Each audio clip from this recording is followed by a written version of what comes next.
اگر آپ کو تحقیق کرنا نہ آتی ہو تو پھر کوئی بھی آپ کو سستا سا چورن مہنگے داموں بیچ کے جا سکتا ہے.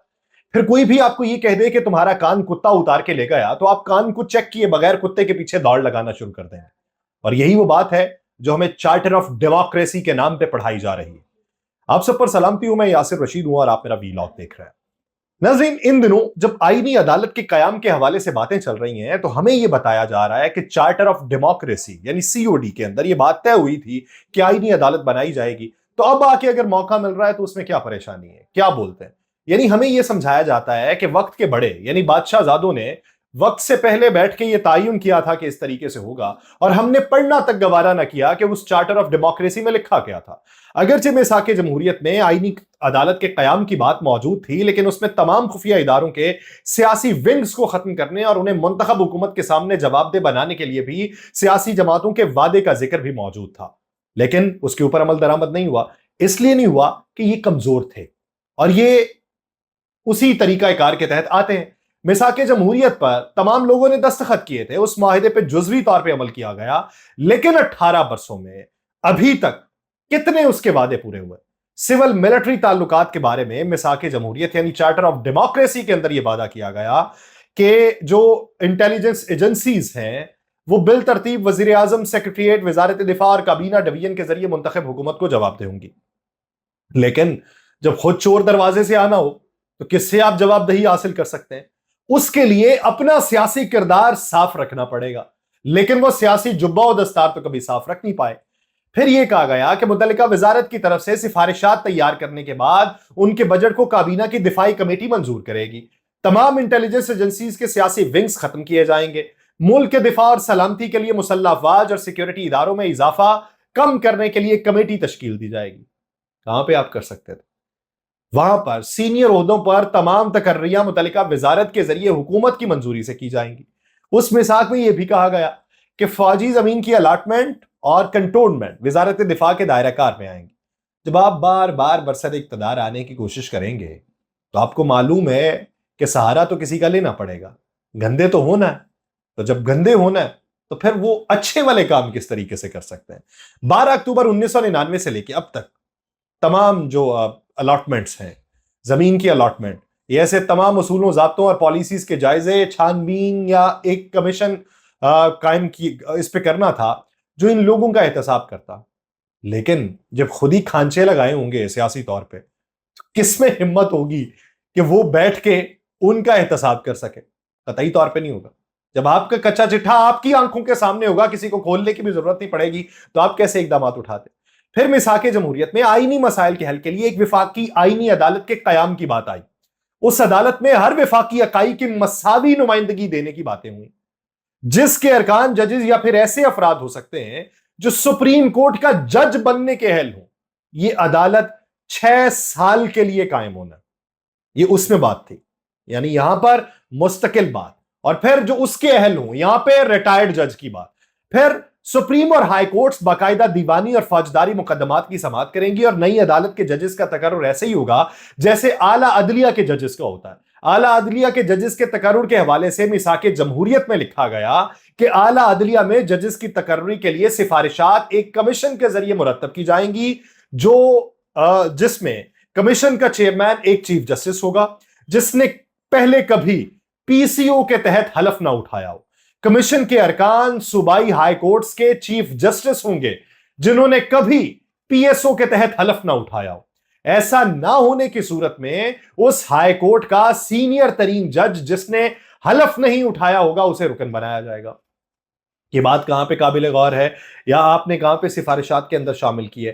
پھر دوسری بات اس میں یہ تھی کہ پاکستان بار اور صوبائی بار کاؤنسلز کے وائس چیئرمین اپنے متعلقہ صوبے میں ججز کے تقرر کے حوالے سے جو اس کے لحاظ سے کراچی، لاہور، پشاور اور کوئٹہ کے ہائی کورٹ بار ایسوسی ایشنز کے صدور اپنے متعلقہ صوبے میں ججز کی تقرری کے حوالے سے وفاقی اور صوبائی متعلقہ صوبوں کے لیے وزیر قانون و انصاف، اٹارنی جنرل آف پاکستان اور متعلقہ کمیشن پہ صوبوں کے ایڈوکیٹ جنرل کی اسامی کے لیے 3 ناموں کا ایک پینل وزیر اعظم کو بھیجا جائے گا، جو ایک نام کی تصدیق کے لیے مشترکہ پارلیمانی کمیٹی کو بھیجیں گے تاکہ عوامی سماعت کے شفاف عمل کے ذریعے نامزدگی کی تصدیق کی جا سکے. اب اس طریقہ کار میں جب چارٹر آف ڈیموکریسی کی بات کی جاتی ہے تو کہاں پہ ہیں یہ ساری چیزیں؟ پھر مشترکہ پارلیمانی کمیٹی جو تھی وہ 50% ارکان حکومت کے، بقیہ 50% اپوزیشن جماعتوں کے ارکان پہ مشتمل ہوگی، یعنی 51 اور 49 بھی نہیں، 50-50 پہ، جو متعلقہ پارلیمانی لیڈرز کے ذریعے نامزد کردہ پارلیمنٹ میں ان کی طاقت کی بنیاد کے اوپر ہوں گی۔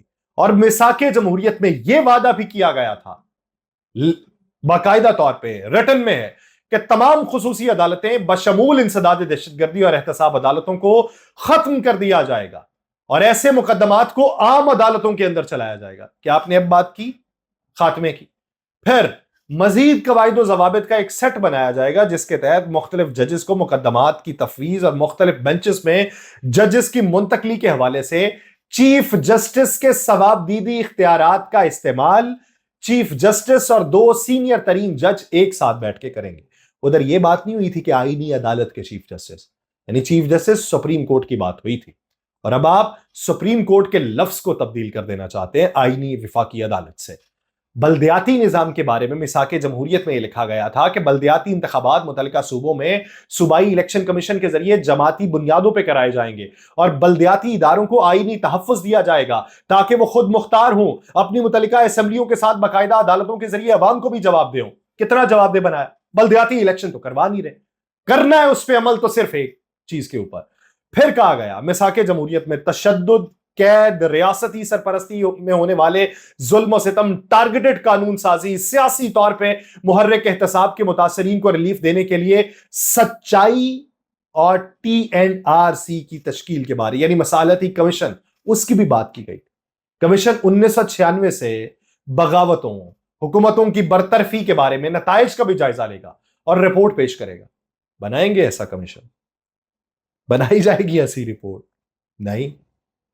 پھر ادھر بات یہ کی گئی کہ ایک کمیشن کارگل جیسے واقعات کی وجوہات کا بھی جائزہ لے گا، ذمہ داروں کا تعین کرے گا، اس کی روشنی میں سفارشات پیش کرے گا، چارٹر آف ڈیموکریسی میں ایسے نیب آپریٹرز کی نشاندہی اور ان کے احتساب کا عزم بھی ظاہر کیا گیا جو جھوٹی گواہی اور انصاف کے بگاڑ اور بیورو کی جانب سے انسانی حقوق کی خلاف ورزی، احتساب کے نام پر طاقت کا غلط استعمال میں ملوث ہیں، ان سے بھی جواب دہی کی جائے گی۔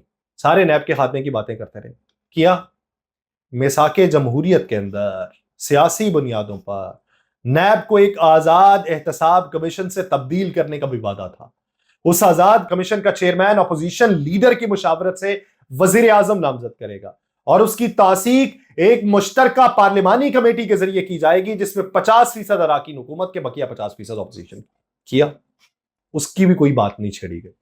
پھر میثاق جمہوریت میں یہ کہا گیا کہ نامزد شخص جو ہے وہ سیاسی غیر جانبداری اپنے فیصلوں سے ظاہر کرے گا، اعتدال پسند خیالات کے معیار پہ پورا اترے گا، اس نے کبھی موجودہ یا سابقہ وفاقی کابینہ کے رکن یا ان کے اہل خانہ کے کیسز کی سماعت بھی نہیں کی ہوگی۔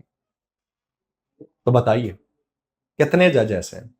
کہا جا رہا ہے قاضی فائز عیسیٰ صاحب متعلق کہ قاضی فائز عیسیٰ صاحب نے عمران خان صاحب یا سابق وفاقی کیبنٹ کے ممبر یا ان کے اہل خانہ کے کیسز نہیں سنے۔ آپ کو چارٹر آف ڈیموکریسی کی آئینی عدالت یاد ہے، آپ کو اس کے دیگر مندرجات نہیں یاد۔ میں یہ نہیں کہتا کہ اس کے اوپر بھی عمل کریں، کر نہیں سکتے، خود گندے مندے اور یار کے بندے نہیں کر سکتے۔ تو جب خود گندے مندے ہوں گے نا، کیا کسی کو اجلا بنا سکتا ہے؟ وہ اپنے اجالے کے لیے بات کر سکتا ہے۔ مجھے دیجیے اجازت، اللہ نے کے بعد۔